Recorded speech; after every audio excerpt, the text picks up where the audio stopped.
I hope we can be heard. Can I be heard, Samriddhi? Yes, ma'am. Absolutely loud and clear. Wonderful. If anyone can't So hear, what I want to say is thank you so much, Rachna Sagar, for such a fantastic platform that you have given so many of us, all the principals across the country, for creating a wonderful community of educators, for coming together. And I would like to especially thank Sugat for that, the MD of this company, and along with her wonderful team of Samriddhi and Rajiv and the others who are so involved and so committed in trying to bring us together and make this a reality. So thank you again, Ratna Sagar, for this great opportunity. Having said that, what I do want to initiate by saying is that this crisis has shifted us completely from schools of brick and mortar towards schools of virtual reality. And amidst so many uncertainties, we really don't know how do we take this forward. They are doing it through online, but there is always an anxiety as to will we ever reach and go back to schools of brick and mortar? And will we as schools have the courage to able to bring together all sorts of children, marginalized, children with disabilities, children who are privileged, because that is a very integral part of learning. And are we doing it right now? Because I think a lot of people are getting left out even on our online learning platforms. So I think as principals, we have to look at that in a very huge way. Because the accelerating force of digitalization and the fact that the future will be even more disruptive, we will have to ensure that every child is there. They talk about Black Lives Matter, children's lives matter. And right now, the worry is that so many children have fallen away. They've fallen into the crevices. They've fallen away because a lot of children from economically weaker section, in spite of the right to education, have left private schools because A, they don't have gadgets, or also they may have gone back to the villages because their parents have lost their jobs. So we have to look at it infrastructurally, we have to look at it societally, we have to look at it technologically and see how do we take this. So the post-pandemic world is going to be even more and more disruptive as we're going to be moving forwards. And we have to look at how are we going to embed a social emotional learning. In fact, because teachers have become so progressive in the world of technology, I think a very important training that we must do of teachers is the training of social media. They must know what is Instagram, what is Facebook, how to operate Twitter, how to operate all the Snapchat, all things that children are involved with, to understand what children are thinking. Because right now, children themselves are in an existential crisis. They're suffering from depression. We had this awful news yesterday of an adult who was in the celebrity world creating suicide because he couldn't cope. So I think it is probably if somebody had looked at his last post, they may have given him a call because it looked very depressed to me. So I think all teachers must have some special training in the world of social media. And you must ensure as principals that we bring that in. Earlier, we used to keep away from it because we didn't want to become so visible. But we have no choices now, and we must go forward with this. So I think each teacher has to be trained innovatively, and the entire center, the status has to be sort of shaken up. So over 1.2 billion learners, they have been kept out of classrooms, and in March, they have transitioned onto online learning.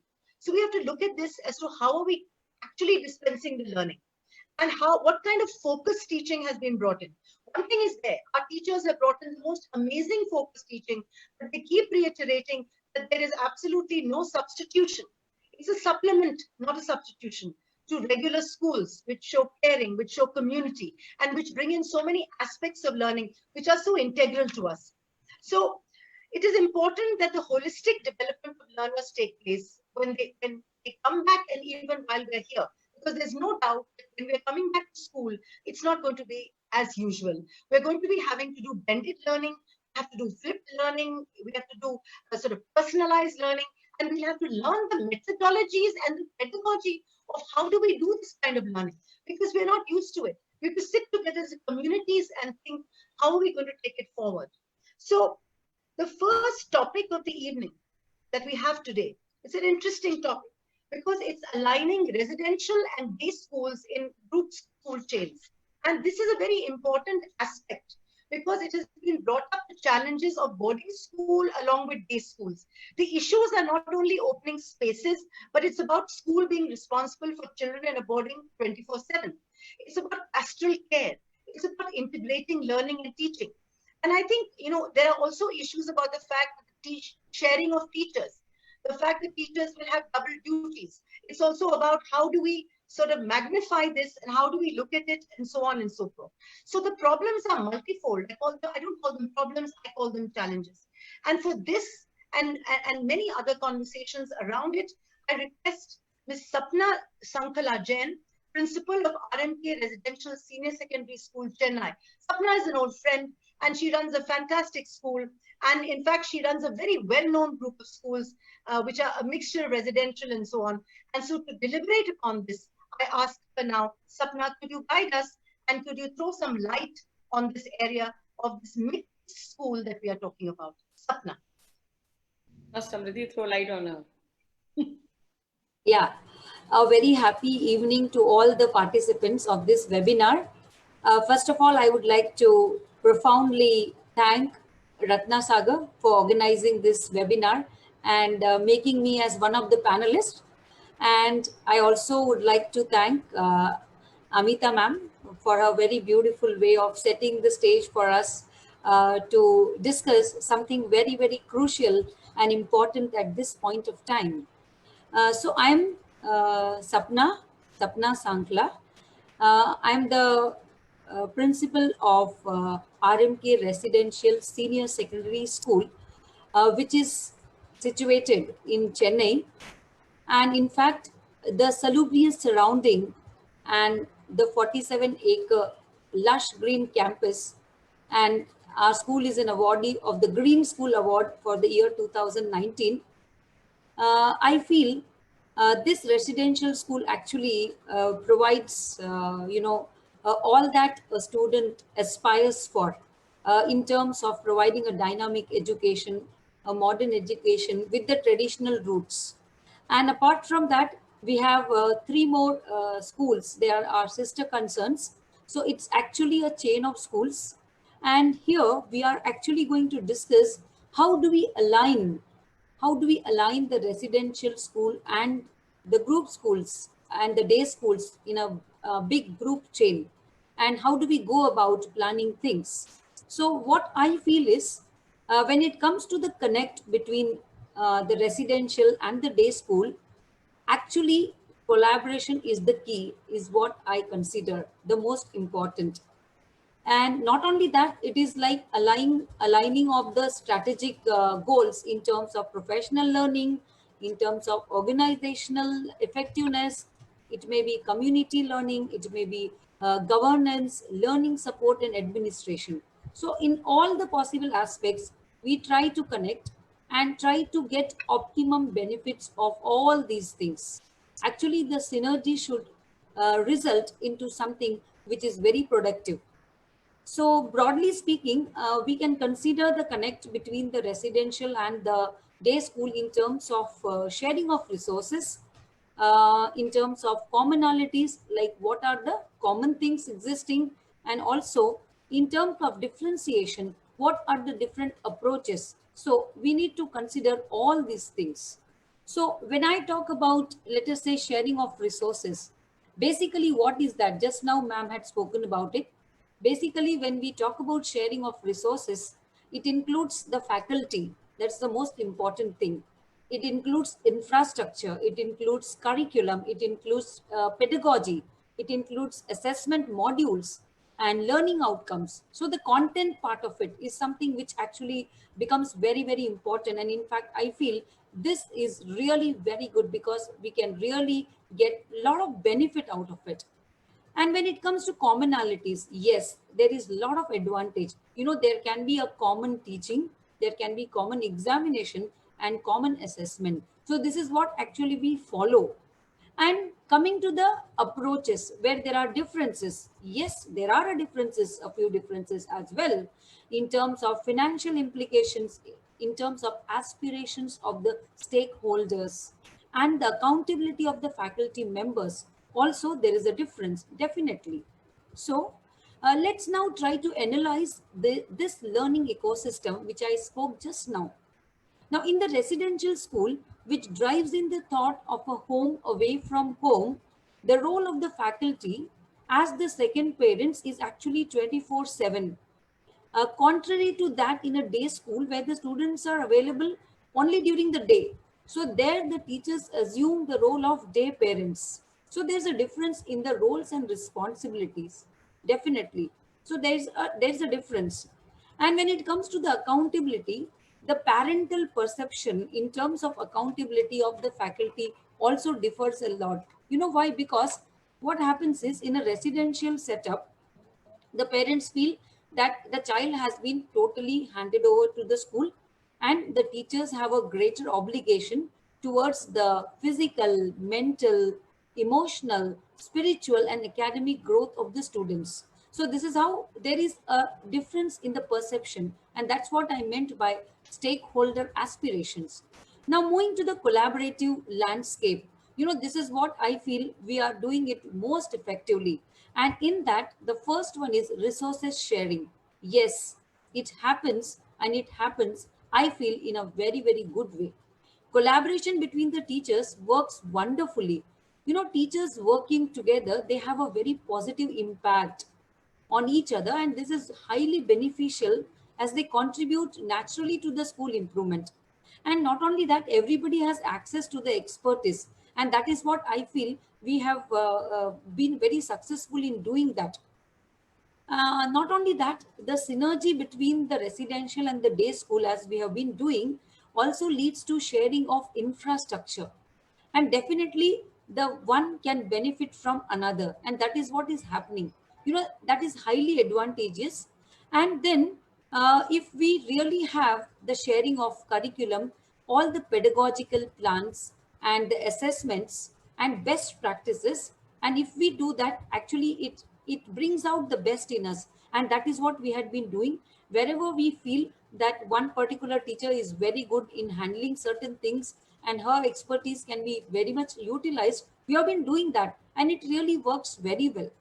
And if you look at the students' perspective, the students learn from each other. In fact, they are endowed with a very lovely opportunity to network, to have partnerships, to have engagements, or whatever you call it.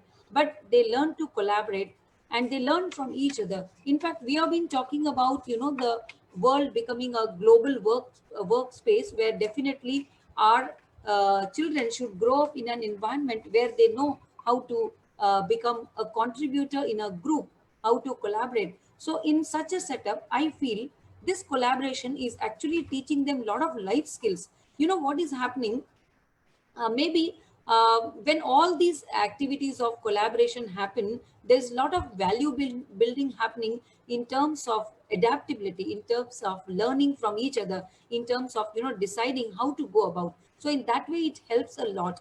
And research proves that collaborative learning actually helps in developing the skills, the higher order things, skills in the students, and it really works well. And now Thank you, I Sapna just ji. want to If I may, conclude. Sapna ji, if I may. Yes, please conclude. Please conclude. Yeah, Please I'm conclude. just about to conclude. So Yeah, now this is a please. time of crisis wherein we are facing the pandemic. And here what we have done is we have actually come with a plan. And with that plan, we have started sharing.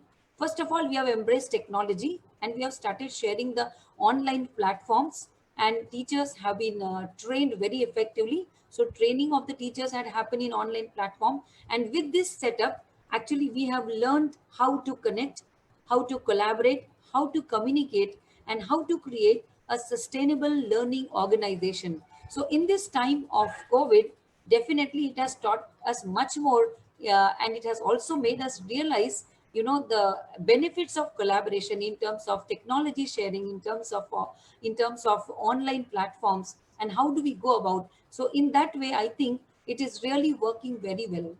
Thank you. Thank you very much. That was so brilliantly put and so exhaustive. And I think that it was done, you brought in so many wonderful points. You set out the standards very precisely in spite of all the challenges that you had. And if I could immediately pick out, I mean, you spoke about giving equitable access to resources, which was fantastic, and creating schedules and prioritizing their learning involvement. Thank you very much for this wonderful deliberation, and I'm sure that lots of questions are going to come up for many of us who run these kind of parallel schools. Thank you so much, Sapna, for that. I would now like to talk about the next topic for the day, which is about teachers' perspectives. And essentially, I think this is the best time right now for any kind of teacher training, because they're absolutely ready of how they think, and they're deeply motivated. And we have to also ensure that we have to ensure that our teachers are motivated enough to train themselves.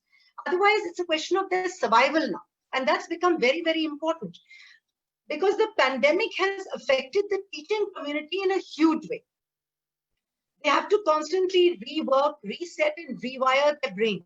And this is not what they've done in these 3 months, because they've done sort of emergency crisis kind of teaching. They'll have to rework, reset, and rewire their brain throughout their lives now. Because as we're going to be proceeding in technology, we're going to be looking at augmented reality. We're going to be looking at virtual reality or virtual learning.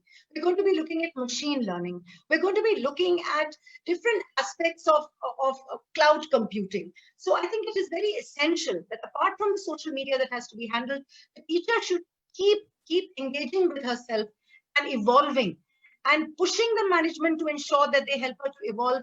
Otherwise, there will be no way that all this hybrid and blended learning will go on. And the teacher has entered the households of people. So she's actually the big rock star, not the principal. She's the one who is become the face of the school, and who all the parents seem to know and view wonderfully. So I think we need to enhance the innovative pedagogies of teachers. We need to create these collaborative, creative communities and guide them with real-time feedback and assessment. And I think one of the greatest assessments has been the online learning that they've done. So to answer these queries and what are the views of teachers' perspective, we have another very wonderful educationist, Dr. Subhadra Muralidharan, again a friend of mine who suddenly emerged back into my life and for whom I have tremendous respect, the principal of Bhavan's Vidya Mandir Palakkad, who will now reflect upon the teacher training post-COVID scenario. So I ask Subhadra ji to please give her viewpoints and enlighten us. Thank you, Subhadra. Hello, everyone. A happy evening to all of you. I'm Dr. Subhadra Muralidharan. Thank you for such a wonderful introduction, Ameeta ji. Of course, she's a very dear friend of mine. And thank you, Rekna Sagar, for giving me this platform to share my views with my peer group. I am the principal of Bharati Vidya Bhavan, Palakkad, in Kerala. The school is situated in a very rural area, and Bharati Vidya Bhavan upholds quality education for local community. So the 2,000 odd children that I have in the school and the teachers, 120 teachers, most of them are from the same locale, or teachers extremely committed and loyal, but not with much exposure. But I love the challenge and we work as a team. Now, just like other spectrums of life, this uncertain and unprecedented time have shaken the firm ground of teaching learning as well.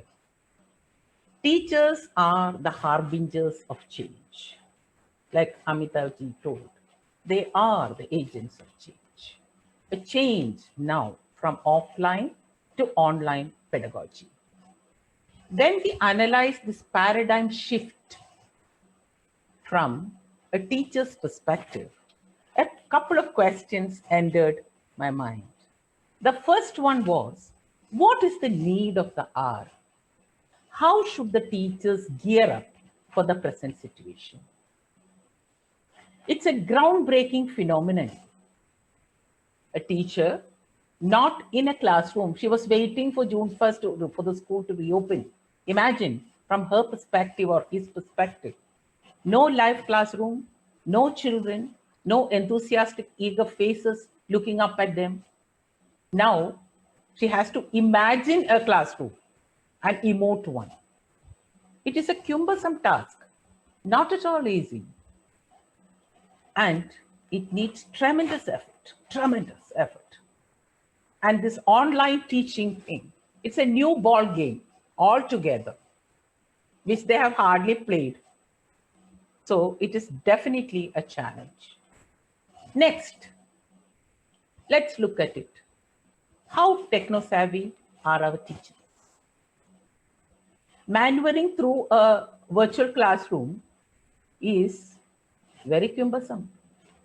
And remember, the ones on the other side are experts in this field who are ultra modern in their mind. They know what the teacher is doing or not doing. And to ensure that the reins of the class is still in their hands. Very difficult. Facing parental interference firsthand, because now the parents are seeing it, how the transaction is happening between the teacher and the student, or what is happening in the classroom now is happening in their homes. Now their suggestions forthcoming, insta. The teacher has to take it with a pinch of salt or a sack of salt. Unarmed, unarmored, taking all the blows and arrows that comes away. Next is preparing for a remote class. It is really time consuming. Instead of using your facial expressions and body language to drive a point home, now the teacher has to rely on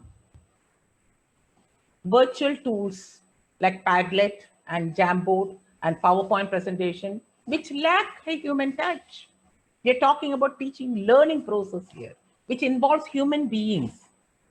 So when you have to use tools that lack the human touch, it is something very unnerving. The only tool the teacher has now, 100% with him or her, is the tone of voice, the pitch of voice. I'm sure all teachers will be now gearing up, or rather working on their voice modulation. I know I've touched only tip of the iceberg, the challenges that the teachers are facing now. The hitches and hurdles that they come across are numerous, but always remember, I do, and I firmly believe that mankind's progress always depended on adaptability, creativity, and problem solving. And we are doing it now at such a short span of time. I'm sure all of you must be very familiar with the Kubler-Ross philosophy. Being a student of psychology and a doctorate in neuroplasticity, like Ameeta ji told, the teachers need to rewire their brain. They need to reskill and upskill themselves. And we as principals, as pedagogical leaders, it is our turn to handhold them in this feat, because it's something new for them, most of them. It is now, what we have to do is support and scaffold them. Tell them that we are here with a first aid box. Go ahead and do it. Fight your battle. No problem. Even if you get wounded, we are here and we can resume, because that is the need of the hour. One thing for sure, this has come to stay here. I'm sure this techno-savvy online pedagogy has come here to stay. Post-COVID also, we are not going to revert back to the old scenario. A blended learning, I think, is going to be the norm, where teachers need to be techno-savvy, teachers need to know how to blend both traditional and online teaching. Of course, it needs a lot of training, lot of thought process has to go into it. And we as educators, we need to start thinking about it now, I would say. Why can't we think of a flipped classroom? It's a norm that is followed everywhere in the West, especially in US. It is the norm of the day. They follow flipped classroom from so many years. So naturally, that concern we have to address. That is one.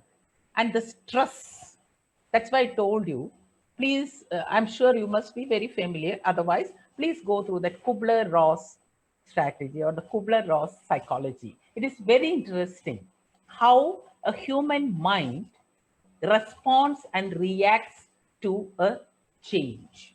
You know, if I speak metaphorically, this change is not a wave change, that is gradual change.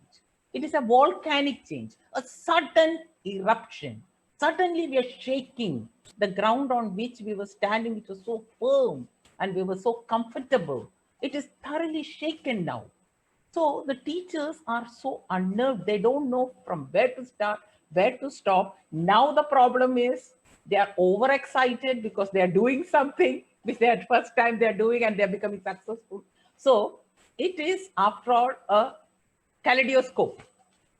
You know, human mind, everyone's mind is a kaleidoscope. But ultimately, if you wait, if you handhold each other, I'm sure a pattern is going to evolve. And the modern world, the education scenario, it should change. It's high time we change. And change has come abruptly. That's all.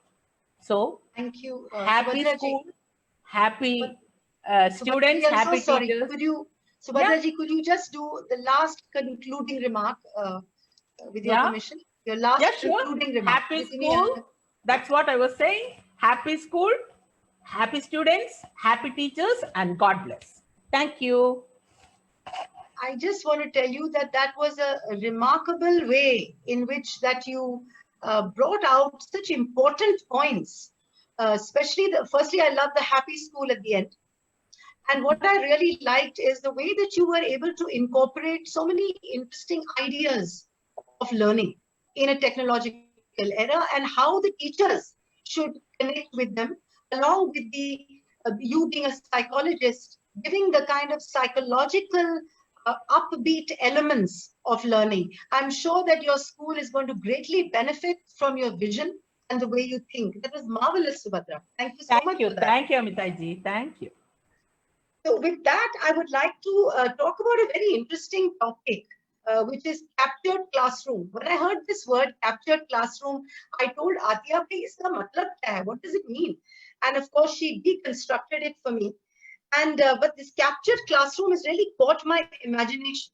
And I'm looking at the questions, and they're all actually about the captured classroom, because they talk about how principals are grappling not with having bandwidth connections or gadgets as far back as Madurai, and yet trying their hardest to transact learning in that community. It's not easy. And technology has its limitations. For learning has become a worldwide challenge. It has its limitations even in Black America. It has its limitations in Australia with Aborigines, with the tribals. It has limitations across the board with small rural townships. And this crisis has made us reflect a lot, reflect on the inequality in the gadgets that we have. And it has prevented us from connecting with the school community, because the children have, as I said, they've dropped out because there are farmers' children who the farmers themselves don't know how to connect to these platforms like Zoom and all the others. And also they don't have the gadgets with how to connect. So it has, this online business has actually exposed the deep inequity in our system. In fact, 90% of the children in India do not have personal computers, or they don't even have gadgets that allow them to have this connection. So I think it is very interesting for us to listen to what Hamsa Priya, the academic director of the Mahatma Montessori School in Madurai, an expert, she's an expert, and had decades of experience in working with rural community, and to share her views and her aspects of how she was able to deal with the captured classroom. So thank you very much, Hamsa Priyaji. Would you give us your ideas? Happy evening to one and all in this group. Thank you very much, Ameeta ji, for this beautiful introduction of the topic.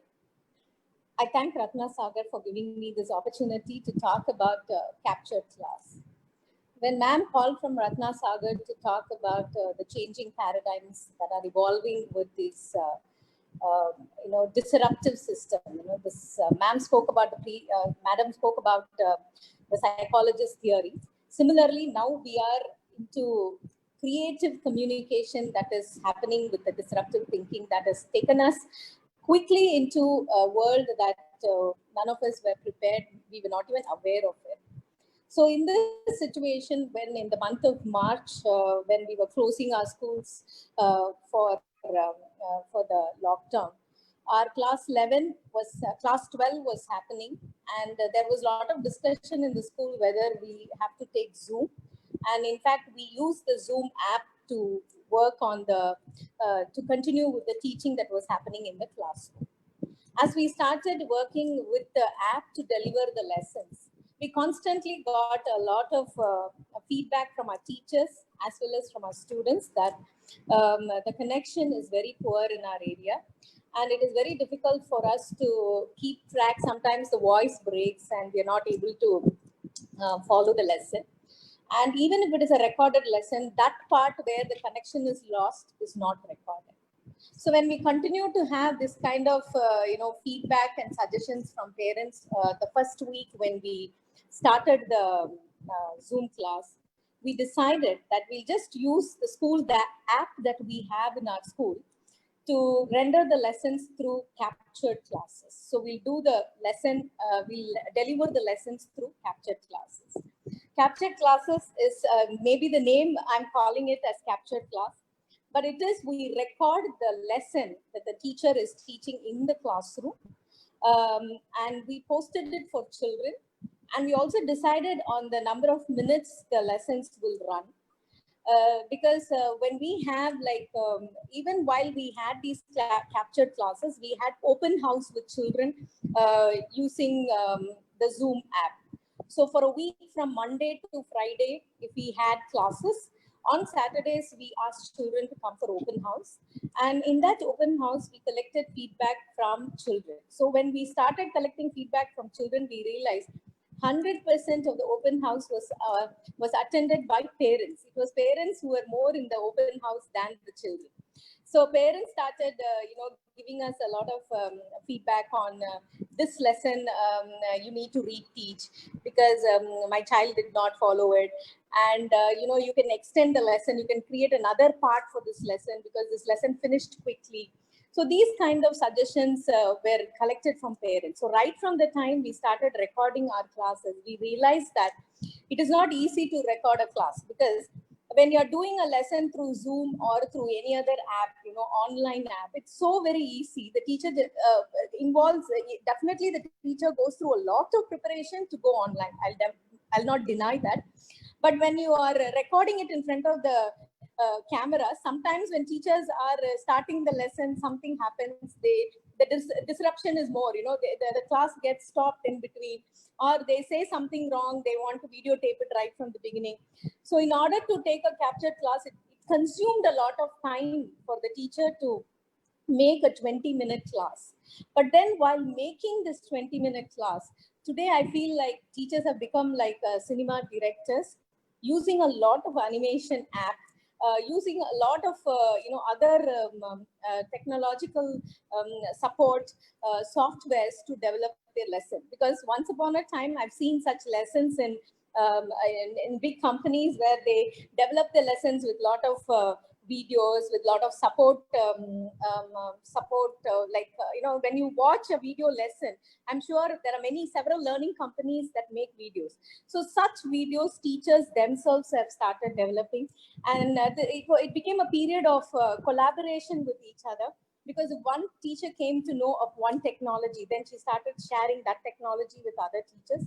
And so it started becoming a movement in school. And even the families, now it was not just the teacher doing the class, because as we are in lockdown, teachers initially prepared the captured classes from their homes. So when they are preparing their videos at home, their family members were also involved. Their children helped them with the technology because, as the previous madam said, children are tech savvy. In fact, they are better than the teachers, and they know the mistakes that teachers make with technology. So in fact, our teachers gained more knowledge through their own children at home, and they captured these videos. And once we made these videos, we realized that we should give opportunity for children to interact with the teacher on their doubts. So as the lesson is shown, since it is a school app that we are using, in the school app itself, there's an inbuilt chat box there. So if they have any doubts, children will start posting these doubts in the school app itself, and the teachers found it very easy to consolidate all the doubts that children put on the app to answer them. So this is how we did the captured classes. But as we were going with the captured classes, and once the lockdown period was lifted, parents started coming to the school. And their most important inquiry was, will you have Zoom classes, or will you continue with this captured class? And this was a very simple question, but from many parents who came into the school, they wanted to tell us continue only with captured class because we don't have connectivity in our area, or the father uses the phone for work. All these days in lockdown, it was easy for us to use the father's phone and the laptop. But now, since father is also with work at home, and we cannot sit for the class at the same time. But if it is a captured class, I can make my child to learn at its own pace during the day, so that it is not crowded for us. And for parents who had more than 2 children or 3 children, if in a middle class family, like in our school, we have many middle class families. So these parents will find it very difficult to buy 2-3 gadgets for their family. So the parent said, like, I will finish it with one child and then I'll continue with the other child in the evening. So all these kind of convenience happened when you sent in captured class. So we want you to continue with captured class.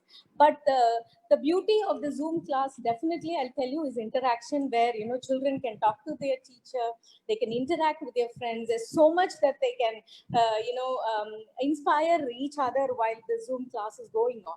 But then the need of the hour is very important, and that's the reason why we moved into captured class. Another important thing, as the previous Hamsa, madam would said, you please, Hamsa Priya, yeah, would you please give your concluding remark briefly? oh yes, ma'am. Oh Thank yes, you. ma'am. Thank you. Sorry So to bother. as ma'am said, like this kind of a technology that we have arrived at, we don't want to give up on this at all, because we use it even after when we return to our normal days, because we find great power in teaching children through this new method. So thank you very much Thank you. to Ratna Sagar and madam for this beautiful opportunity to express what I am experiencing with the remote teaching and learning. Thank you. Thank you very much, Hamsa. I loved some of your terminologies. I loved when you talked about creative communication, and I thought that was brilliant. I also felt that the fact that you've created your own app in school through which you're connecting with others, I think a lot of us should learn from that. And what is particularly important when we do this is the number of minutes that you should run a class, short classes. And I think that's so important because it's about mapping curriculum by crunching data, what you actually want. And I think you've crunched data very beautifully and curated that content. Very nicely done, Amsa Priya. Thank you so much for that. I think Thank you, there's an ma'am. audio on which should be off because it's feeding into the noise. Our next topic for Ameeta, the evening. Yeah, excuse me, sorry, ma'am. Sorry to Samriddhi, interrupt. you're having the poll right now, right? Yes, Samriddhi? ma'am. Right. Sorry. Absolutely. Yeah, No, please go ahead. sure. Please. Thank you. So, dear educators, you would be seeing a poll question on your screens as of now. So, I'm displaying and launching the poll. We would request you to please send in your responses. And please note that this poll is anonymous. So, don't you worry, your responses and your names will not be displayed. But we request, we recommend, and we reckon if everybody polls and send in their response, because it will help us in building up a very innovative and informative workshop scenario that we want to have post-pandemic as educators, as largely the education society. So I will hold this poll for the next 60 seconds and we will wait in for your responses.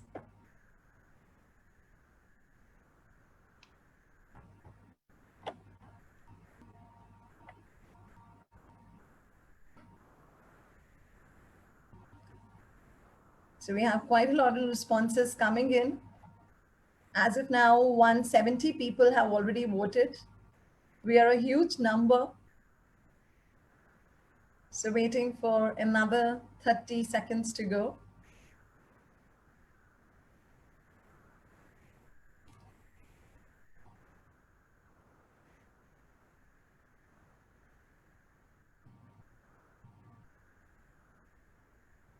All right.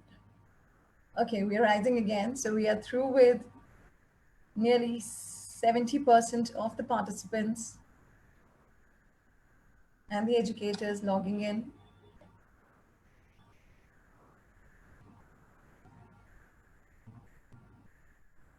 If any educator is not able to see the poll on their screen, please send me your response through chat.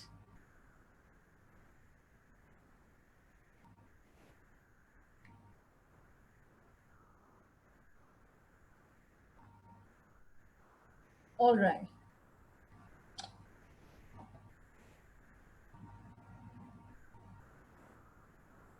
Last 10 seconds to go, and then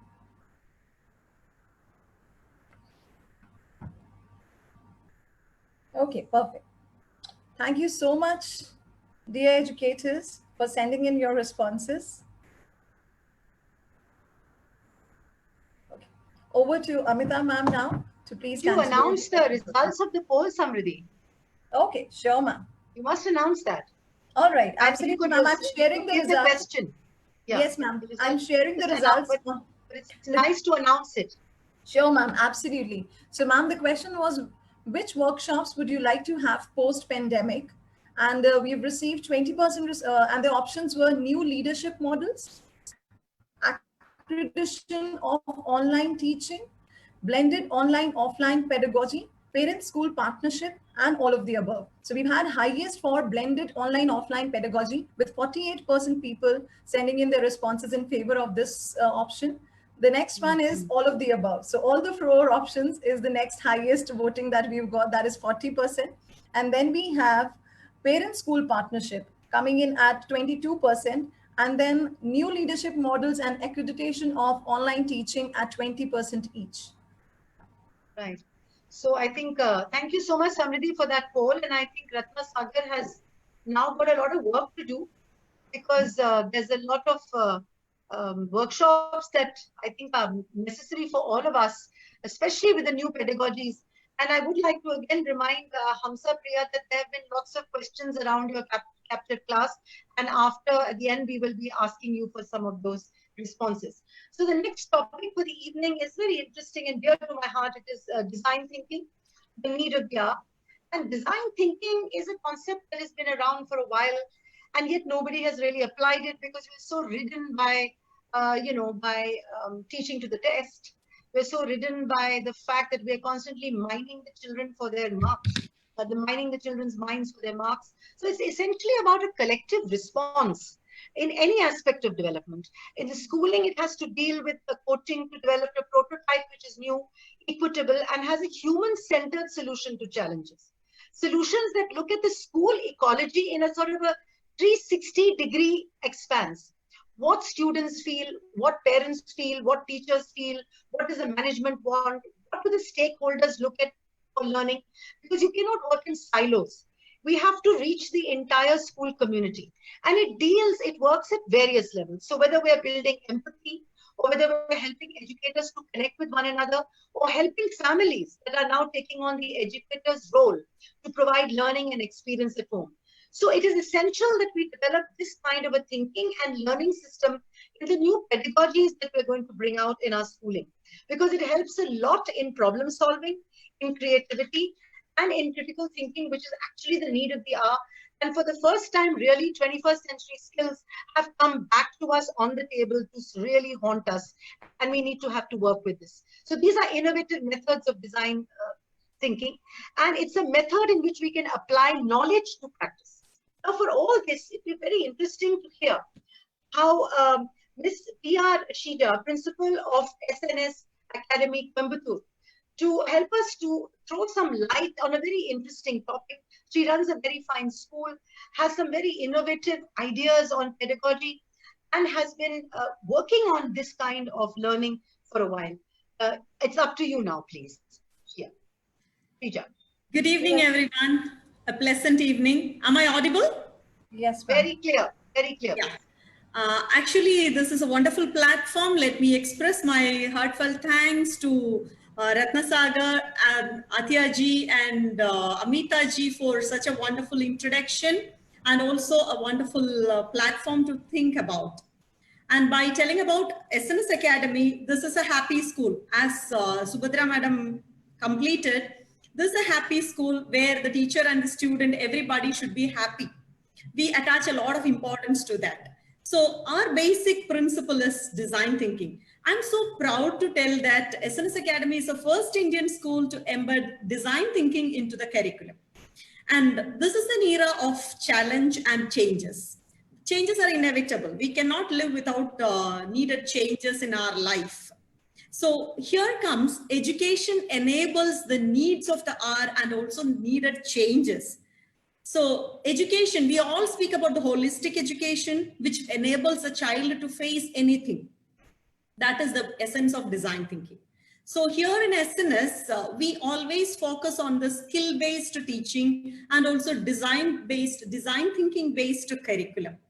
So design thinking-based curriculum goes in 5 stages, such as observing the problem in depth, empathizing with the problem. Empathy starts the first stage, and we define the problem in a proper, absolute sentence, which makes us to understand the challenge in a proper way. And this understanding helps us to ideate on that. And this ideation leads to the prototyping, and the prototype will be tested over, and then we will come with a solution. And let me explain how I came to the so-called new normal in the COVID period of time. That is, when the COVID started in March, just like anybody, I was also so surprised, so worried what to do and all that, everybody. But it was quite easy for us to come to the new normal through the design thinking technology. That is, we observed the challenge very much. We observed our stakeholders. What are the challenges that they are facing? We empathized with them. That is the parents, students, and the teachers, 3 community. What are the challenges they face? As we all stated, the other panelist members stated here earlier, we faced a lot of problems. That is, the teachers faced a lot of problems. They don't have adequate knowledge on technology or may not have the devices. Children had the problem of emotional safety and they don't have engagement and positive engagement, I will rightly say. And the parents had a problem that they have to accommodate the child properly and they have to work from home. So these were the different challenges we had. And this was making us to think while during this time. And we ideated with some solutions. We explored different platforms and we came up with Microsoft Teams as a wonderful solution for learning. And we started using it through the flipped classroom. As Madam said, now Hamsapriya Madam said about the captured classes, we use that. We use the direct learning or interactive platform of Microsoft Teams. With a blend of these two in a proper way, we are able to find a solution. This was our ideation part, and we brought up this ideation to a real time and then practiced it among the students. And we got a lot of feedback from the students. We collected the feedback through forms and also through a lot of parents meeting, interactive methodology and all that. We came up with a kind of prototype which is tested. And after this testing, we were able to rectify the problems and successfully going ahead through the online pedagogy. So it was very easy to face the pandemic situation and we really absorbed. SNS was easily absorbing to the new normal through the design thinking. So design thinking actually, what is design thinking? It is nothing but thinking in a positive and creative way. Makes us to think creatively. Creative thinking and critical thinking are the 2 main concepts which has to be there for problem solving, which enables us to solve any problem. In the beginning, as Ameeta ji correctly said, pointed out that the very sad news of yesterday's celebrity of Sushant Singh, it was really making us to think, what is the problem? He has a handsome face, he has good, famous life, everything around him, luxury. But what made him to take such a hard decision? So the challenges, facing challenge, that's a skill that should come from right from the childhood. So enable a learner to face the challenge, making them through the creative and critical thinker, that enables their life. Here we are creating a good human being. That is what the essence of holistic education. It is exactly aligned with the Bloom's taxonomy too. That is, we are always thinking not about the two first stages of understanding and application. Instead of that, we are always going about analysis, synthesis, and creation. So through which the child is able to come up with a solution for everything. So DD enables the child, design thinking enables the child to come up with a solution. In SMS, actually, it is a happy school where the utmost importance is given to the learner. So learner is everything, student is everything. DD is the engine, the power of our life, our classroom, where the child is presented with a real life scenario connected with any topic. Whatever we go, we start with a real life challenge. And we ask the student to come up with the right solution for that through various systems. We enable them, we make them to understand the necessity of sympathy and empathy. Sympathy and empathy are entirely different concepts. When a child is sympathizing, they will not be able to understand, or they will not be able to really experiencing it. We make them to empathize with the problem. So the child is understanding what is actually required. What am I supposed to do? What is actually the challenge holder or the person is affected with? The empathizing makes them to understand the problem. They define it with their own stages, their own statement, their own words.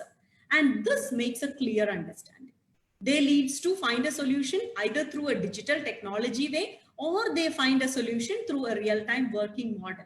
They may create an app, or they may create a solution. They may come up with a theory, whatever it is. So this helps them to come up, them to develop their skills, the needed skills, and which enables them to a happy state of mind. We all said that the pandemic situation leads to the stress. I understand the stress situation makes us clear or enables us to take up the call and to find a solution. Ameeta ji, it is a really wonderful platform where I was able to tell a bit of my point. I believe design thinking makes the system which is going to be the life in future. So which enables a learner in a perfect way. The holistic education is perfectly created. That's what I have to tell. Once again, thanks to Atya ji, Ameeta ji, Ratnasagar, Abhilash, and every members. Thank you very much for inviting me to present my little thoughts to it. Wonderful being here in the platform. Thank you. I think, Srija, I think you are absolutely marvelous. I mean, what a fantastic, the kind of disposition that you have given, the kind of ideas that you have given, and I think you're absolutely bang on, because design thinking is the future. And what you were able to embed is the whole understanding of emotional, social intelligences, which you have really, brought it out so beautifully. And I'm sure that your children in your school are different and they're unique, because they're able to blend the whole understanding of the academia or of deconstructing knowledge with a compassionate heart. So you brought in a lot of ownership, you brought in collaboration, you brought in, you got rid of autonomy, but you've talked about collaborative practices. So there's a lot to learn, and I'm sure that there'll be wonderful questions coming up about. Madam, shall I add one more sentence about the thing? Briefly. That is, actually, we were all thinking about intelligence quotient. We all were speaking about how to develop IQ. And along with that, we started to think about EQ and also SQ. That is the emotional quotient and also the social quotient. Now, the new normal needs an adversity quotient, where the child will be ready to adjust. The agility should be developed. Than the ability, the agility should develop, where to adapt and accept the changes, the existing system. That quotient, that is the adversity quotient, should be exactly developed. Design thinking really enables students to develop. No, you're right. You're right in that. You're absolutely right in that. Social quotient and the adversity quotient. Thank you. Thank you very much, Srija, for that. Thank you so much for that. Our next topic for the day is something that we all are very, very excited about hearing, which is the parental perspective. Because the entire view of what schooling should be has completely changed in the understanding of parents. Interestingly, the home has become the school and the school has become a home. The voices in the home of learning have become much louder. and it's suddenly a flipped class for the parent. And there's a certain tension also involved, because parents of today are not used to having to constantly deal with children all the time. And there's a lot of unstructured time which is there now, which they have to deal with their children, and at the same time their own anxieties. So it has become a tension that the parents have to sort of use this. How do you use this unstructured time? There are also issues where parents require a great deal of support during this, creating new relationship models to emerge between the school and themselves, because the school needs to de-escalate their emotional height. Because you would be, as principals, knowing that there's so much of escalation of emotion, there's so much of hypertension. Parents are, whether it is in fee payment, whether it is about what is going to happen next, and it's all because there's no balance between the emotion and the mind, the rational. So it's become a tough job to be a parent. And people have to, we as schools have to support them, we have to understand them, and we have to help them in this situation. And so, because we do not want that their anxiety should be transmitted to the children, because then that will affect the children's mental health that she just spoke about. And that will create a domino effect, and the children will have huge issues of mental health. So finally, for this very, very important, very crucial topic, I would like to introduce to you an old friend of mine, Joy, who I've known from the early days of Punjab. And of course, Joy has now come back to his homeland, which is in Kerala. And he is a very, very compassionate and a very wonderful educator. So I have with me Mr. Joy Verghese, principal of Lekol Chemaka School, Thiruvananthapuram, to throw some light of how we can strengthen and scaffold our relationships with parents. And this will go a long way in helping us as principals to understand. And we're really looking forward, I'm really looking forward to Joy's interpretation and conversation about this. Joy, please. Thank you. Ameeta ma'am, thanks for that wonderful welcome and introduction of mine.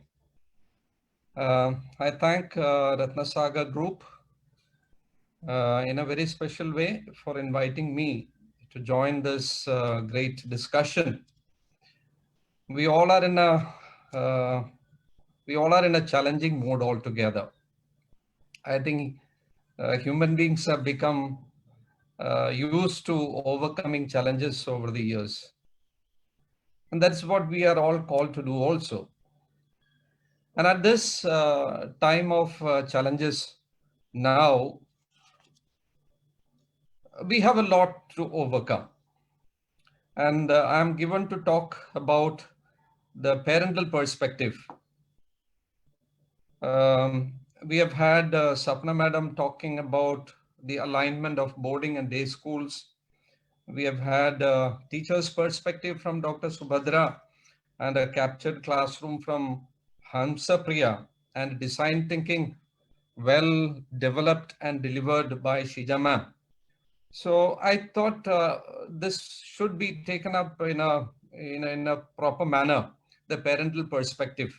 We must have a compassionate view how the parents take up these challenges at this moment. Please allow me to share a few screens of mine. Absolutely, sir. It's enabled.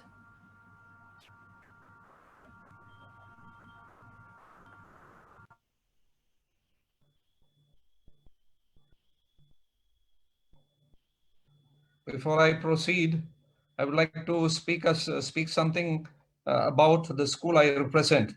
Lekol Champaka has got a rich history. I think it started about 35 years ago, and we have a strong footing in kindergarten education. So it's about 35 years. And we have about 1,500 students in kindergartens alone, and over 2,200 students in ICSE. So we have 3 streams of schools here. We have ICSE, and we have Cambridge curriculum. And this year we have come up with a CBSE school. And we are supported and managed by Adhina Education. The chairman of the group is VNP Raj, a thorough philanthropist, and an educationist. Champaka is known for stress-free learning. We are very student-friendly, and then we are student-oriented. So the parents can have an interaction with the teachers at any moment for that matter. And the teachers have a lovely rapport with the students and the parents. So that is what makes Champaka a stress-free learning atmosphere altogether. Here today, thanks for inviting me to talk about the parental perspective.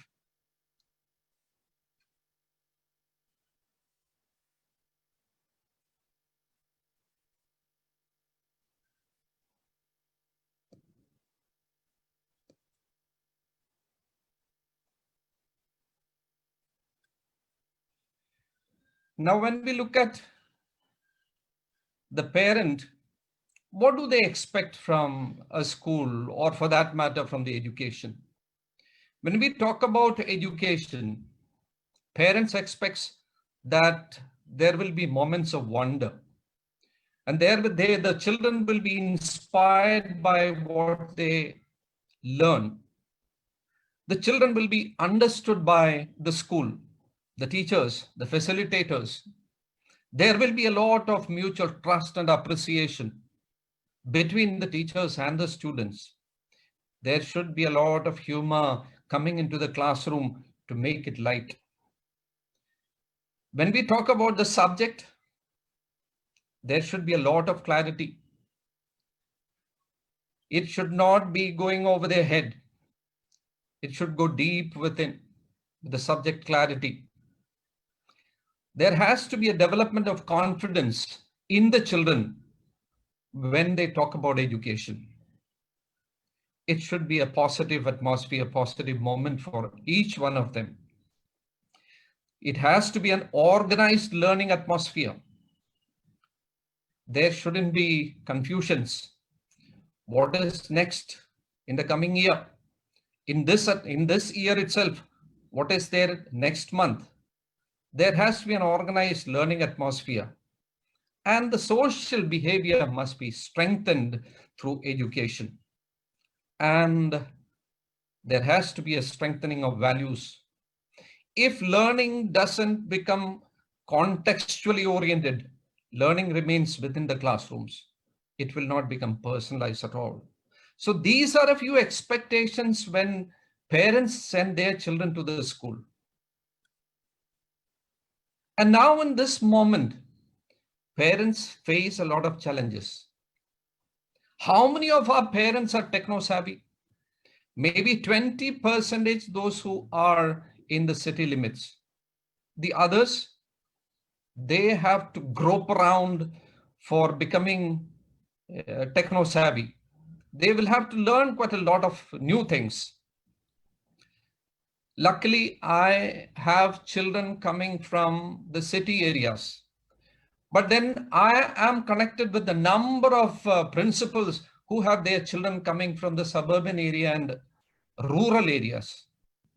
The parents will be struggling to cope up with the technical aspects of the new learning that we are introducing. Specification of computers, the laptops, the tabs, the mobile, the net connectivity. Dear friends, a little while ago, while I was online, my Wi-Fi failed. So I had to switch on to something else. Even now, I'm not sure whether the net connectivity will be continuous. There will be a lot of distractions at home. The children are within the four walls of their houses. There will be a lot of movements here and there. You cannot tell the grandparents not to move around at home. If the classrooms or the timing of the classrooms are for maybe for 3 to 4 hours or 5 hours, you cannot restrict the movements and the noise at home. It should all go on parallelly. Now, which is the platform that many of us use for online learning or offline learning, or this Hamza Priya ma'am said the captured classroom learning? There are different platforms which are available. Zoom is available, Google Classroom is available, and then we have Microsoft Teams available. And then there are privately run, there are so many of those platforms. How to enhance the skill of using those platforms? Now we are using Microsoft Teams platform for online learning and offline learning. But then how many of the children in grade 1, grade 2, or even KG sections are they able to use this platform? So they need the help of the parents. Monitoring the students, exploring the unknown. We do not know if at all they are thrown open to the use of net. What all things will they be exploring? There is a lot of digital pollution which is available. So the parents have to be on the watch out all the time. While these children are involved in the online classes or offline classes, they have to be on the watch out. Then we have the economic problems faced by the parents. If there are 2 or 3 or 4 children at home, you need to find gadgets for each of them. It's not, you can't have just one gadget for all these online classes going on parallelly. So we have to be very, very sympathetic towards those kind of things. And at this time, when many of them have lost their jobs and are not able to support their family, where will they buy those gadgets? Some of these parents are working from home. There are so many of them in the IT fields. They are working from home. So they have their own gadgets to use. Where will they be able to purchase new gadgets for their children? And then some of these parents, they leave home as early as 7 o'clock, even 6 o'clock to go to their workplace. Sometimes both the parents are engaged. So it is a difficult situation. I think we must have a lot and lots of sympathy towards that. There are some good practices which can be had. I can see Ameeta ma'am already appearing to tell me, please. Not to worry, not to worry. I was thinking if this could be shared with us. I will do that. I'll do that. I'll share this. So if you could briefly, because there are so many questions that have come up for you, for others, and everybody is waiting for their questions. I was wondering with Toy, if it's possible for you to give me our concluding remarks, because this is a very interesting presentation and I don't want to lose it. So if you could just give your concluding remarks, please. Just a healing touch from our side. Our perspective should be, student is more important than the syllabus completion. Quality is more important than the quantity that we will be delivering over the classes. Recorded offline classes will be much better than online time-bound classes. Student and parent welfare management is much more important than the deadline we set with assignments and assessments. Please allow me to read this for you. 2 rivers don't compete. They coalesce to reach the ocean. 2 notes don't compete. They combine to attain the symphony. 2 words don't compete. They collate to become one poem. 2 colors don't compete. They coexist to paint one mosaic. 2 eyes don't compete. They collaborate to gain one vision. 2 hearts don't compete. They merge to become one breath of love. I think at this moment, what we need to do is, there is no competition among the schools or among the principals. Let us remain together. We will overcome this pandemic as our ancestors have done. Remain safe and remain protected. Thank you all once again. Thank you. That was so wonderful, Joy. Thank you so much. I've always thought you were a poet. So is your discipline literature, or is it something to do with science?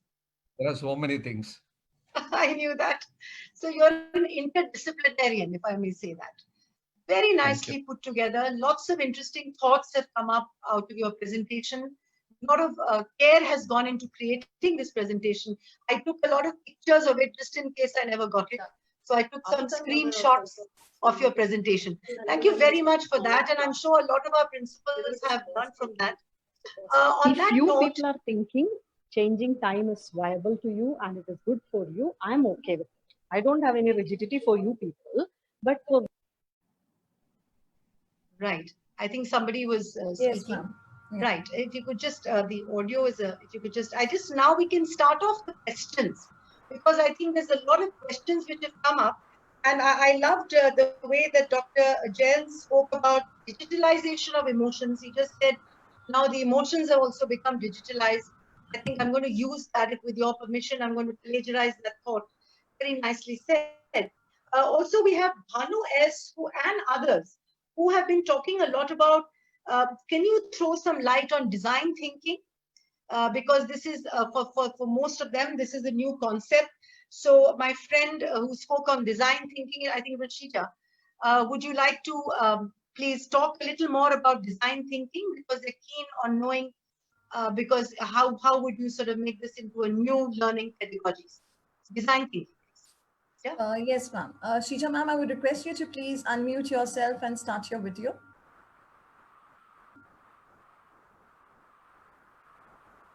Shija ma'am. Is she here?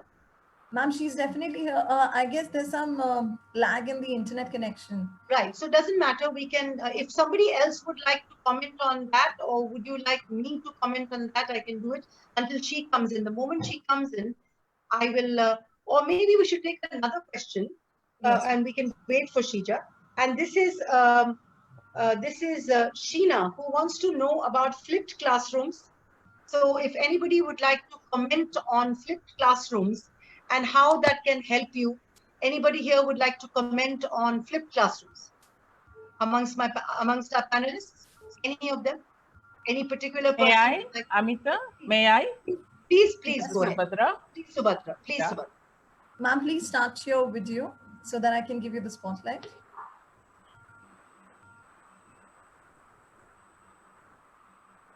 Samriddhi, once she's commented on flip, then we can have Shija back to us, because I think she's here. yes, We can ma'am, have I'm Subhadra. here. So first we have Absolutely. Subhadra. Oh, Shija's here. Yeah. Sorry. Yeah. Shija's here. Shija? Yeah.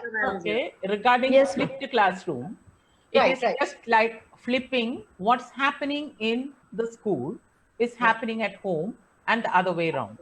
Now, post-pandemic, when we talk about flipped classroom, I feel that is something, habit. It can become a habit with all the schools, because now that the teachers have got a hand or have got a feel of what it is, online class as well as offline class, and there are a lot of pedagogies that is coming in new.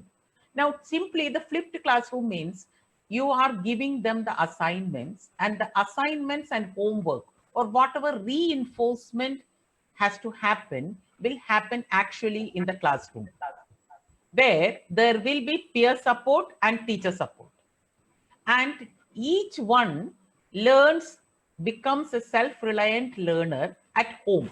That means the teacher sends a message, or even it can be a captured class like Madam told, whatever it is, the child get to learn whatever conceptualization or whatever topics you want the child to learn can be done at his or her pace from home, and the reinforcement will happen in the class, really live, with the peer support and teacher support. This is basically what you mean by a flipped classroom. In the Thank you very much for that. Thank you very much. I would like now Shija to speak on design thinking, because this is something that a lot of people want to know about. Shija, would you please comment on that? You could give us Design thinking, yeah, design thinking, as I earlier commented to you, that it goes with 5 stages, that any challenge or any problem or any topic will be introduced to the student with a real-time scenario of challenge. Maybe an industry, the industry, how it has to go ahead, or how industry should make it up. So all these kind of challenges are there. What are the problems? How education industry is facing a challenge of learning through distance. It's a challenging situation. So this challenge enables the tutor to throw a question where the child will be developing a solution for it, and the child will be coming up, or the teacher will be coming up with a proper response to it. That is what the design thinking actually means.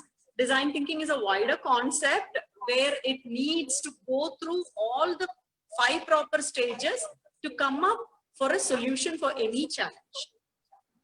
And even as Madam rightly said now, in case of flipped classroom, we found a challenge. That is, the flipped classroom is always not allowing them to interact. So what we did was, like, we were giving them a chance to watch the content and come up with their solutions or their challenges, where they are meeting on a platform and makes a kind of proper interaction. Thank you very much for that. Yeah, sorry, please carry on. This enables them to come up with the right solution or right understanding of the existing situation. You know, if I may just come into this, you know, design thinking is also very involved with asynchronous and synchronous learning, peer learning. It's learning and individualized learning.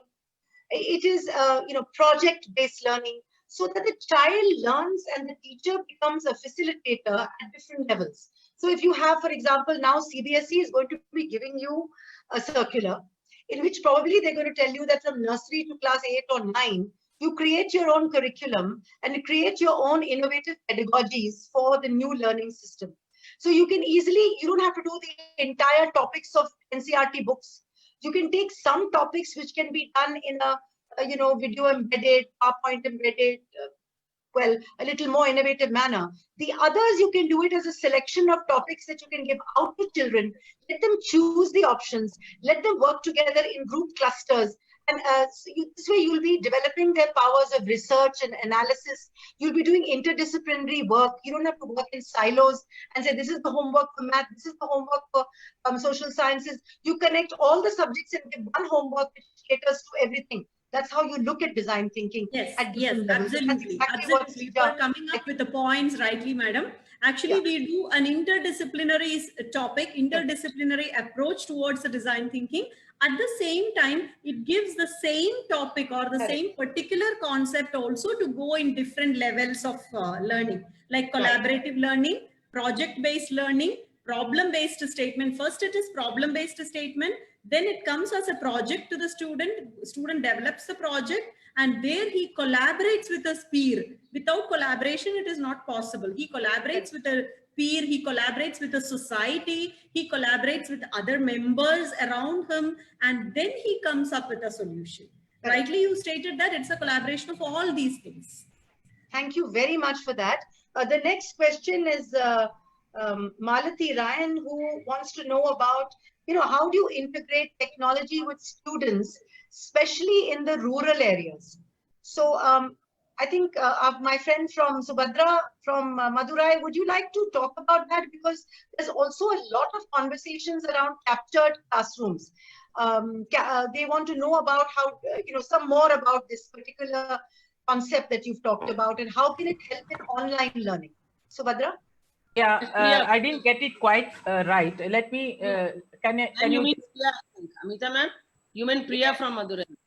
Yeah. Sorry. No, but I would like Subhadra first to talk about, not the captured classroom is Hamsa, but I would like Subhadra, because this question is going to her, that about the rural integration of technology in the rural areas. Rural integration of technology in rural areas. Because we are, school is in a rural area. I think, see, the first thing, I think parents, all the stakeholders, I'm just sharing my experience with you. I'm no expert and nobody can, I think, give you a proper answer to that, because we don't know, because after all, it's a gadget and it is technology. Now, that's the first thing that everybody should understand. That is, it is just a technology, a tool in the hands of a human being. So whether rural or urban or wherever it is, it can screw up, it can hang up, but we have to continue. So the first thing is, tell the students, tell the parents, tell the teachers, we ourselves, we shouldn't panic. That is the first one. And now we heard all the panelists, we were talking about, like Hamsa Priya madam talked about captured class, which is very good, which we are doing. Actually, what we are doing in our school, I will tell you. Smaller classes up to 8th grade, they have only alternate days classes. And every child's screen time is limited to 20 minutes to 40 minutes, whatever it is. I don't want to take more time. Then if technology fails, you should always have a plan B. We are principals, we are pedagogical leaders. We should always have plan B, plan C. I'm sure all of us have. All of you are doing it. So in a rural area, let us not put it in inverted commas and say that because we are a rural area or we are from the rural area, we cannot use the technology or it is internet connection is very poor connectivity. It can happen anywhere. After all, it is an, it's a gadget. Think of a mobile phone. You remember while we were traveling in a national highway, there were only very specific places where we used to get the range. Now look at us. Now wherever you are, we get the range. So that is what we will come with a government. World is going to come out with a 5G. In India also, it's going to happen in I think in a very short span of time. So we need not worry about that. But so we can use WhatsApp. We can use our own this ERPs. You must be having an ERP in place in your school. Like you can use that ERP. So connectivity with, please, connectivity, let it not be, don't bank on this internet. Connectivity between human beings, connectivity between the home and school, or between the teacher and the parent. That is what you should be thinking about, rural or urban. That's what I strongly feel. Thank you so much for giving me this time to share. No, you're absolutely right, Subhadra ji, because, even in a school like mine in New Delhi, I have so many jammers in that area, it's very difficult to get through.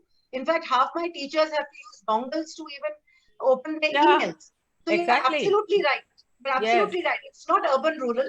It's you can use broadcasting. You can use, every farmer has a phone today. Every farmer has a phone to check weather and so on. Yes. So at the most we buy 4 or 5 phones, or the state governments give the phones or whatever it is. So yeah, you're absolutely right, Subhadra ji. That was a very pertinent Thank statement. you, Ameeta. Thank you, Ameeta. Now I would like now to go to Hamsa Priya, because there's a lot of questions about captured classroom. They want to know, Hamsa, if you could throw more light on that, and also how do you how will you assess children in a captured classroom? So Hamsa, would you please throw some light on this? Ma'am, the answer to all the question is it's captured classes. We have started this platform with our school support. We have started a platform, and these lessons remain there. So the child can view the lesson again and again.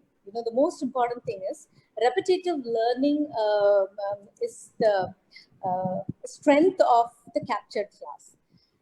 When I am listening to a topic again and again and again, it creates more depth in my understanding. It creates more clarity in what I'm listening. And that clarity will give me this understanding of what the lesson is all about. So this captured classes creates repetition in listening. Listening to it again and again creates understanding. And how do we do the assessments with regards to the captured classes? We have built an assessment also for it. So as the captured class goes, even when a teacher is introducing a topic in 3rd standard about the southern states, in order to know how much children know about what she's talking, she creates minute assessments with the presentation itself. So children, only if they answer it, the slide will move to the next section. So within the slide itself, we create these kind of opportunities for the teacher to understand whether the children are following the lesson or not. It is similar to flipped class. Like in flipped class, you learn at home and have the interaction and discussion in the classroom. So the class is first presented to the child, after which we have this Google Meet where students all come together, and whatever the teacher has presented in the class, from 9 to 10, for instance, we have from 9 to 9:40. So in the class is scheduled only for 12 minutes to 15 minutes. So after which we use the rest of the time to have interaction. And if there are children who want to have extra support, in the chat itself, they can register their time with the teacher. That can you come back? Can I have more clarity on this? Can you teach this topic? So the teacher will collect the names of those students, and she will schedule a separate meeting for those students to once again reteach the topic that the child feels the child is not finding it easy to understand. The child needs more support from the teacher to understand. We do the reteaching also. It's a very long process. which we kept brainstorming, and we have arrived at this kind of a manner to solve the situation. Because as you all say, internet is a challenge, mobile phone gadgets are a challenge. So the child should be given the comfort in learning. So there is no kind of like we are sitting for a long time. So the duration of the classes is made very short, because when we start teaching with slides and with all these animation, with words we use a lot of explanation to explain something. But when we show it visually, it becomes easier. And when they're learning at the comforts of their home, you know, the learning, the ownership, the child takes the ownership of learning. So it's with the child. So based on the child's request to the teacher, we keep reteaching the lesson. Yes, we are not going at a great pace at all. We're going very slowly. So thank you for that. Actually, there's another question. And I think it'd be very nice if now we could have maybe each one of you just speaking briefly on this. It's a very important question. Brief comment, just a brief roundup comment as to, do you think that education will have to be completely restructured? Yes, ma'am. Education so could we has start to become. who's speaking first? Is that Hamsa? Yes, ma'am. Yes, ma'am. So please, Hamsa, briefly, please. Yes. Ma'am, I really like the way this pandemic has given us a new way of thinking, you know. So I really like what is happening now, with especially with teachers, because now we have more kind of collaboration within teachers. So we have identified, supposing in a primary school, if we have English teachers, sometimes they teach only one particular class.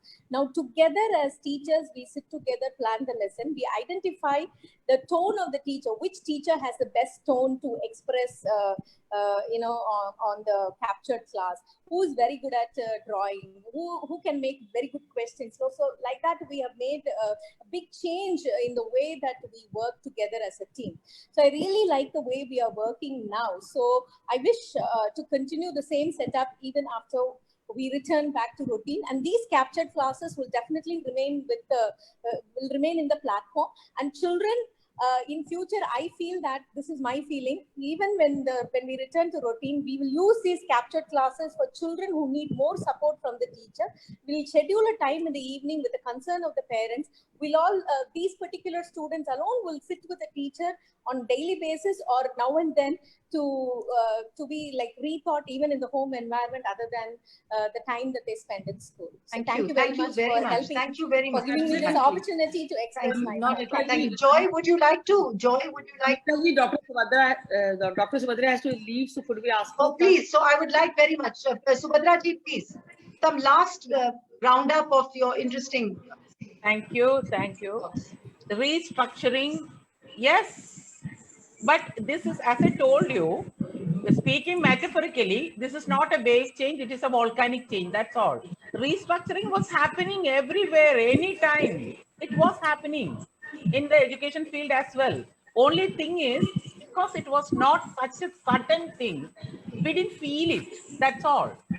Restructuring of education, not only education, anything, it has to be restructured. We need to change it as to suit that particular era, you know. So it happens and it will happen, and pandemic or no pandemic, it would have happened. I'm telling you, because CBSE, look, I am from a CBSE school, but I can tell you, voucher for it, CBSE, how much it has changed.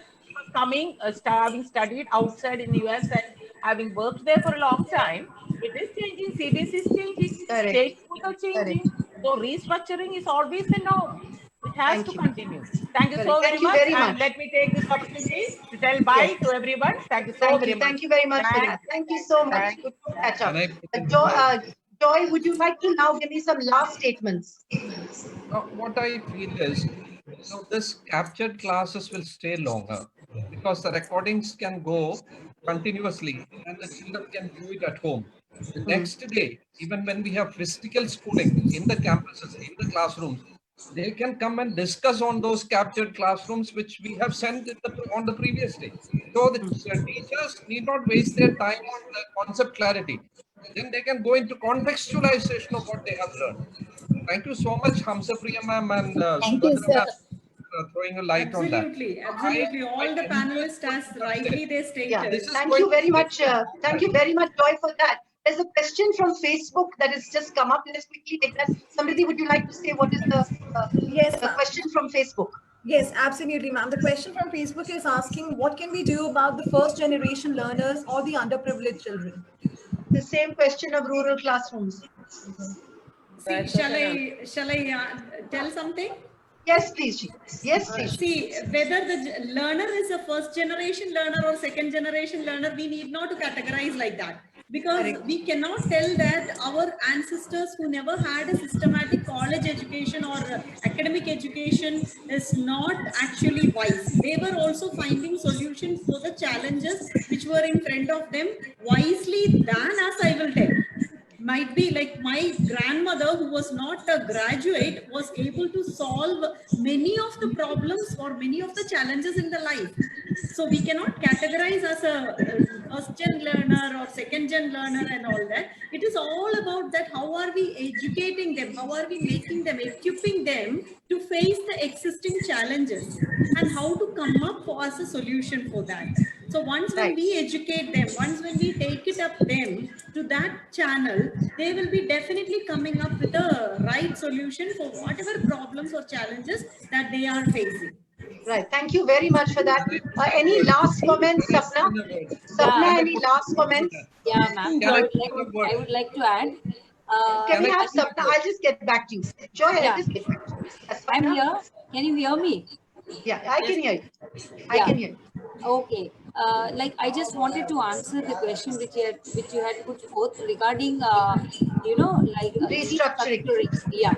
Now what I feel is somehow we all yes, we were able to embrace technology, and we had come up with the concept of online classes, captured classes, and flipped classrooms and all that.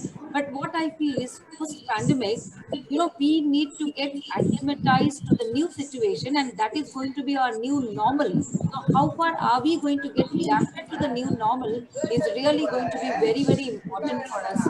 That's what. So definitely there is restructuring, and this field of education is always evolving, and there's always something to learn and relearn and unlearn. So definitely that's going to be there.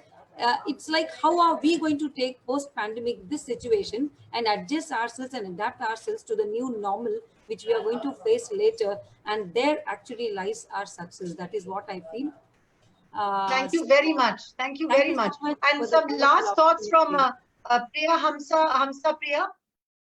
Hamsa, and then finally we have Joy, who will end it up.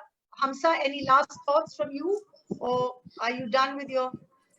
Yeah, I'm done with. I also shared my last thought with you. I was the first one to share. Yeah, thank you. So Joy, Joy, can we have you? In the rural areas, earlier we used to have libraries, if you remember that. Yeah. All these captured learning videos can go into that library, and that village library can arrange classrooms for these children, those who have problems. I think in the rural areas, that will be the most interesting thing that can be worked out. Hamsapriya ma'am is shaking her head away. I think he endorses what I am trying to convey here. And I'm sure we will come up with such kind of innovative ideas, so that, the earlier libraries were there. Now the new kind of libraries will come, a digital library with the captured classrooms. Right. Thank you for that. Now, Atia, any last words from you? Ameeta ma'am, sorry to interrupt. And there is one question from Mr. P.S. Martin. He wants to know, what psychological approach can we take post-lockdown when parents would be joining their offices very soon and children would be grappling with online classes or blended classrooms? Is he asking someone, any particular person on the panel who would like to take that up? No, not really, ma'am. Nothing mentioned as such. Is there anybody who would like to take that up? Ma'am, ma'am, I like to answer that. Yes. So we do receive mails from parents stating that even if you're sending captured classes, I am attending work and my child is with my father, mother. They are aged, they are old, and they'll not be able to support the child in doing the lessons. So we keep telling parents, assuring them it is okay. Once you return home in the evening after your day's work is over and you have settled with all your domestic work, you can guide your child to do. So this is how we are guiding them. Because here too, parents keep saying, if we go to work, how will our children manage? They are with grandparents. So that's the reason why we more and more feel that captured class is supporting such parents and children. Right. Thank you very much for that. Anyone wants to come in for the last question? Actually, I have received such questions that when we are giving mobile phones and other gadgets to the children, are they going to be addicted to it? So how are we going to safeguard them from emotionally from that sort of thing? That is what I don't know whether Martin sir is really meaning that one. So in that scenario, this comes the responsibility, added responsibility of the parent and the educationist to educate them what are the positive uses of gadgets. Anyway, the Gen Z, we cannot keep them away from gadgets. It is the need that they have to use the gadget. So it is our responsibility, collective responsibility of the educator and the parent to educate them how to use the gadgets positively. That we should be a role model for that and we should educate that. And definitely this kind of a paradigm shift which happened now is going to be absolutely helpful for all the revision classes, all the parents meeting, all the teacher meetings. I'm so happy now there is no need of extra hours for tuition or extra hours of special classes. There is no need of extra hours for teacher meetings. We can conduct it online on the freedom of every teacher. And the collaborative meetings of teachers are possible. Last week, Saturday, I had a parents meeting of my school, each class where I had 100% attendance of parents. I never had it in my lifetime. It was so awesome to see all the parents. I think that's wonderful. And I just want to say now that there's a question that's come up. I think there's some audio on. The audio is off while one speaker speaks. It becomes very problematic for the others. There's echo.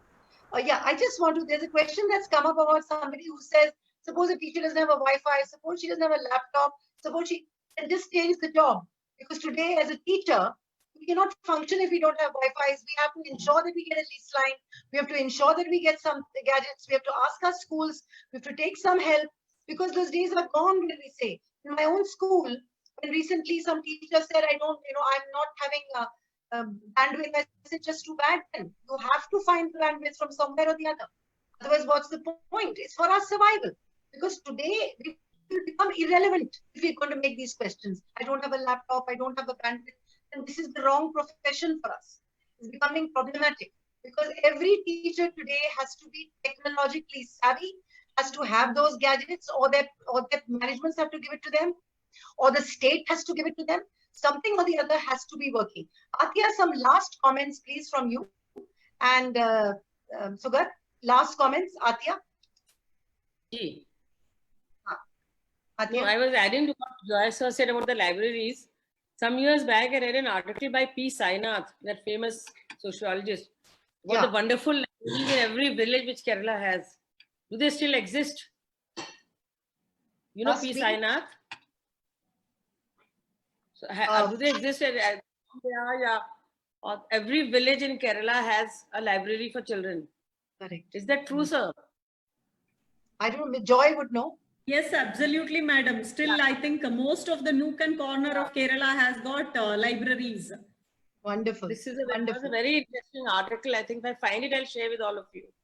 Atya, I just want you to know that we are losing our attendees because it's become a very long interaction. I think it's time we gave everybody a break. We've been here from 3 o'clock. So, Sugat, any last remarks? I would just like to thank you, Ameeta ji, for hosting and moderating this wonderful session. And most of all, I would like to thank all our panelists for giving us such great ideas that they've been practicing within their own schools and with their own students and teachers and parents. Especially, I think that thought about adversity quotient is very important right now. And I would definitely like to thank all the participants and all the educators who joined us and interacted with us and made this event a success. Thank you all very much, and we hope to continue communicating and figuring out ways how we go through this whole pandemic situation. Thank you. Thank you, Sugat. What a fantastic eye-opening session. What fantastic thoughts we were able to get together and connect with each other, create this wonderful collective biradri of learners and educators. And let's keep it, because remember, learning does not have a copyright. Let's be engaged, let's be connected, and let's be together. Thank you very much, Ratna Sagar. Thank you, my friends, Hamsa. Thank you very much, Shija. Thank you, Subhadra. Thank you very much, Joy. Thank you all for being with us. It's been and Sapna, what a lovely session. Thank you so much, Sugad and Atia. God bless you, and we'll meet you again in space. Bye. Thank you so much, ma'am. Thank you so much for the wonderful session. But before we leave, dear educators, we would request you Thank you so much.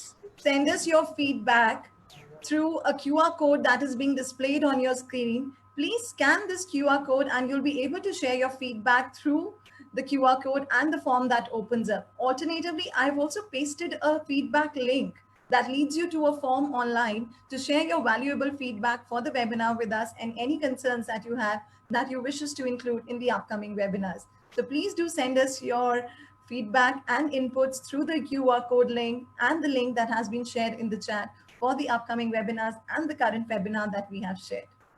So thank you so much. And the session has been live on Facebook simultaneously. So, sir, there were many viewers who had joined us through Facebook. I would request them also to please scan the code that is being displayed on your screen and share your feedback through it. I'll hold this for 10 more seconds and then we formally conclude with Atya ma'am sharing a closing note. This was the fourth one in the series of Evolving Paradigms. We have at least 3 or 4 more coming up. So we formed a WhatsApp group for all the panelists. And I will be adding 5 of you to that group. It's a wonderful group. We keep interacting on and off. So let's hoping this platform grows and we learn from each other. We move further and we come out of this very soon. Inshallah. Thank you from Ratna Sagar. Thank you so much, dear ma'am. Thank you so much for all the panelists who joined us today and all the attendees and educators who joined us. And to conclude, I will just simply say, if doctors are saving life, I think educators are shaping lives. And that is the current need of the hour as we're going along. So thank you so much for such an enlightening session. And we are truly indebted to you for sharing your valuable inputs.